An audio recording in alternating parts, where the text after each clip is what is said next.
What's popping, my lily pops? You're tuned in for episode 5 of the all natural lily pop grow series, and today we're talking about how to thicken your natural hair. My lily pops, let's pop off.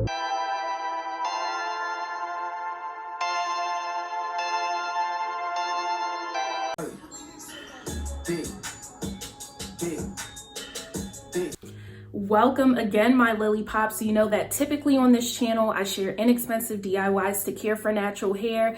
I in no means think that caring for natural hair just means growing in terms of length, although I did touch on length retention 2 videos ago, so definitely go check that out. I'll link it down below. But overall, caring for natural hair is caring about the health of your hair, and with caring about the health of your hair comes things such as length and overall getting that volume. What is the highest level of volume that you can achieve? I'm going to touch on that in a second, but making sure that you're attaining your hair goals. Personally, for me, I always preferred volumized hair that has some body to it over longer hair. But let me know in the comments what your preference is for hair. Would you prefer to have longer hair, or would you prefer to have thicker hair, or have something that shows a bit more volume? But let's get into it. Just to let you guys know really quickly, I have thinner hair. I know a lot of the time it really doesn't look like it, but what I have been doing is being very intentional about doing certain things related to my hair to make sure that I'm maximizing my thickness potential. The first tip is to stop over shampooing. A lot of people may think this is a generic tip, but it's actually not.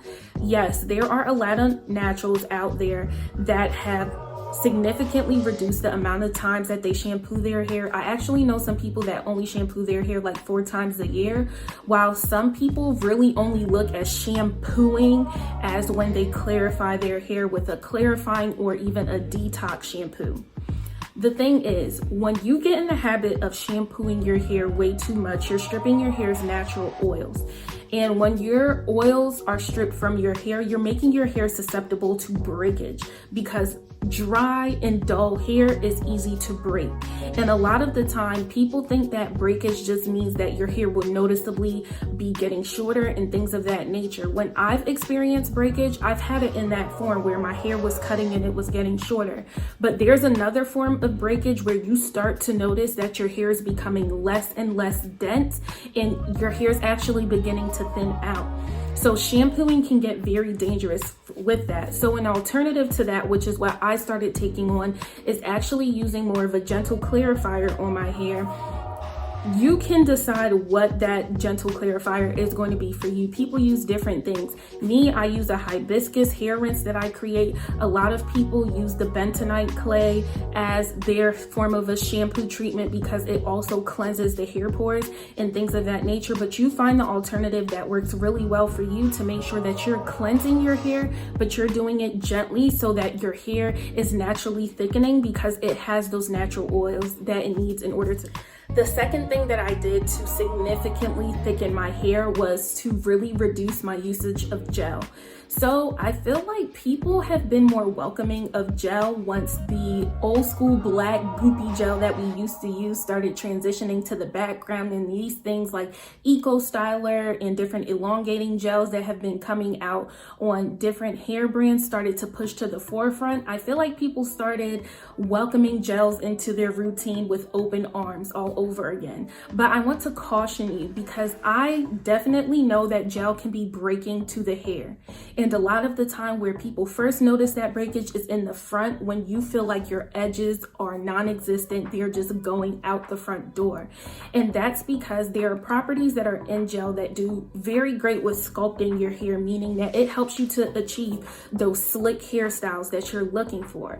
But there are also properties that begin to, over time, start to break down your hair strands. People start noticing that their hair is missing. There's even mild forms of balding in certain places. One of the more prominent areas that I have dealt with hair thinning when gel has been involved is related to my edges and overall the nape area. So like in the back of your head right here, you will notice that your hair starting to lighten and it almost looks like you're baldiana. in those areas. So significantly reduce the usage of gel. This definitely goes hand in hand with how you manipulate your hair, but we're going to touch on that a bit later. And so one of the prime alternatives that I've used as opposed to using traditional gel on my hair is if I am going for something that has a sleeker look, I use DIY flaxseed gel that I make on my stove, and occasionally, really occasionally, I use jam on my hair, which has a thicker hold. But when I use jam, I know that I'm not packing it on day in and day out because it tends to have a stronger hold to reduce the amount of times that I actually need to use it. My next tip is to do scalp massages with this very special oil that everyone should have in their hair regimen. Before I let you guys into what that oil is, it may be a bit shocking. For you, those of you that don't know, I am a low porosity natural, which means that when it comes to oils in my hair regimen, I have to be very intentional about using moisturizing oils that are actually going to penetrate my hair strands. Just in case you want to know what some moisturizing oils are, my very favorite moisturizing oil is jojoba oil, second is grapeseed, and the third, which I've been using more recently, is almond oil. So those help with actually moisturizing your hair. But when it comes to thickening your hair, you need to get on that Jamaican black castor oil. I know that castor oil is something that people only tend to put into their hair regimen once they notice that they've lost their edges. I don't know why people wait until it gets to that point to start using this amazing oil, but it's just something that people do. Jamaican black castor oil has helped with growing my edges back in the past because I went through this run where protective styles such as braids and Senegalese twists were actually pulling out my edges because I was leaving them in for way too long. That's one of my issues with protective styles that I've had to get very strategic about. But definitely do the scalp massages. I do them once a week for 10 minutes at a time. I know, imagine yourself just sitting there doing this to your hair for 10 minutes. It can become a bit too much. So I elect to just put on a TV show and just rotate between hands, but I make sure that I get it in for 10 minutes altogether. Also, I elect to do my castor oil scalp massages a day or two before wash day because just in case you don't know, castor oil is a very heavy oil that is actually coating our hair strands. When an oil coats your hair strands, it means that your moisturizing products won't penetrate your hair strands. So in order to make sure that when I'm using my moisturizing products throughout the week that they're actually penetrating my strands, I'm very strategic about when I do the castor oil scalp massage because if I do that, nothing will go through. Okay, so I recommend that for you. This one is something that I touch on all the time and I'm so passionate about it because hair breakage really puts us naturals on our knees. Like, it's so crazy. You need to get your hair breakage under control to make sure that your hair is continuously thickening over time. If you're dealing with hair breakage and honestly you don't know how to curb that hair breakage, you're going to notice that not only is your hair going down in terms of length, but it's thinning out as well. I spoke in the past about using a green tea rinse to stop hair breakage when you're honestly just making a cup of green tea on your stove, letting it cool down, then applying it to your hair and going into your shampooing and conditioning. Also, you can utilize a black tea rinse. Some people will like to use a black tea rinse, which is a bit more strong than using a green tea rinse. That is why I don't go that end because I don't want to risk my hair drying out like way too much. And there is such a thing as like over strengthening your hair to the point that it's dry, brittle, and breaking. But if you feel like your hair needs something stronger, then definitely look into a black tea hair rinse. Also, utilizing protein conditioners. There are conditioners that you can utilize for deep conditioning that have protein in them.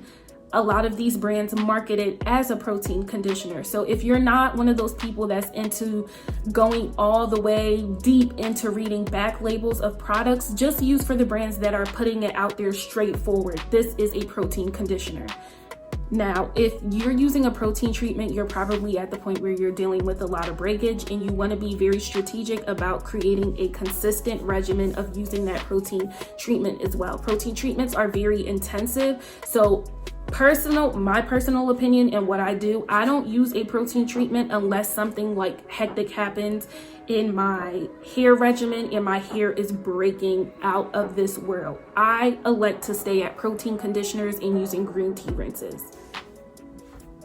Next tip is to incorporate avocados into your hair regimen. You can do this two ways. One option is to start incorporating avocados more into your diet. And ultimately, we know that diet has a great effect on what goes on with your hair. It doesn't necessarily mean that you're the healthiest person, but when you're being very intentional about what you're taking in and what exact benefits it has for the hair, that is something that helps a lot.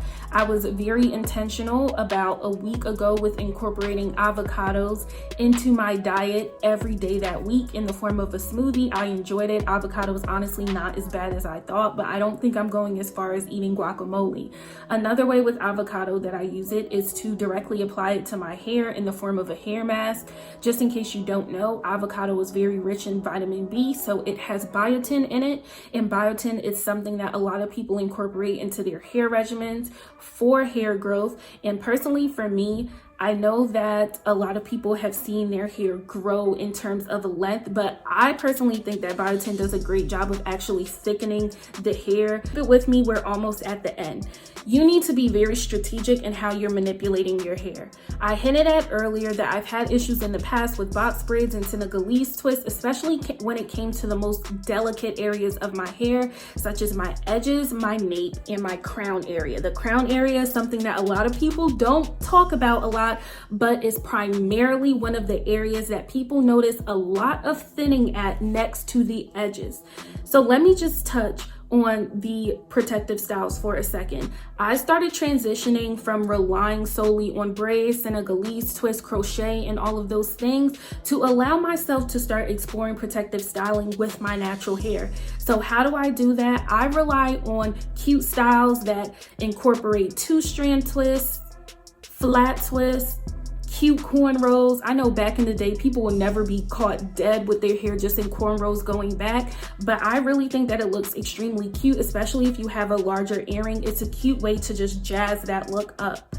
Also, you have to stop going crazy on the puffs. As you guys can see, this is actually a full headscarf that I have in my hair right now, and I've just wrapped it up. It's actually loose on my hair. I have like a tail going in the back, although you can't really see that. And the reason I'm going this route is to make sure that elastics and harsh scrunchies are not pulling on my hair. A lot of people don't talk about this, but what happens when you pull your hair into a puff? You go ham with this motion right here when you're tightening that baby up, depending on if you want it to be really high. This is what happens with your hair. At the area where you tighten that scrunchie, thinning happens right here. This is where thinning happens. And you're reducing how thick your hair is going to look, honestly. You need to move away from that. I am gonna do a bonus tip for my people out there that honestly, when you look at your family line, everyone just has thin hair, and maybe you've tried all of the things that I've listed before and it hasn't been attainable for you. I definitely understand. Come on now, I don't wanna sell a dream here. So there are some things you can do looks-wise to make it appear like you have thicker hair. So for my naturals out there that like to wear their hair straight, consider getting layers. The layers is an easy way to give your hair some body. Okay, to give your hair, you know, that body look, make it look way fuller than it actually is, so that it's an option. If you are someone like me that tends to wear your hair in its natural state, consider getting a diva cut or a curly cut. Some salons use different terms to classify it, but this is when your hair is cut in its natural state. And a lot of people go into a diva cut because they want more volume for their hair and they want their hair to have a shape, which creates the effect of just, you know, a fuller, more put together hairdo. Also, if you have thin hair and you want to get into twist outs and braid outs, the trick is to not use small twists or small braids. It makes it more apparent that your hair is thin. Using more chunkier size twists and braids will give your hair a better look and make it appear less thin. Also, and this is something that I use a lot too, when it comes to doing my buns. So a bun like what I wore in the aloe vera video that I posted a few weeks ago, I do the twist and tuck method. I'll try to show you guys here. So what I do, and I do this the full way around my hair, so let's pretend this is a scrunchie. I take a piece of my hair and I twist it like this just at the ends, and then I bring it outwards and I tuck it with a bobby pin. I do this the full way around. It gives the effect that I have this just thick and luscious bun when I actually don't, but I know how to manipulate my hair. Wow, I just did my hair so dirty. So yeah, pull up your sleeves. Although I don't have any on, pull out your tricks, do what you need to do. But I hope this has been helpful. My lily pops, pop off.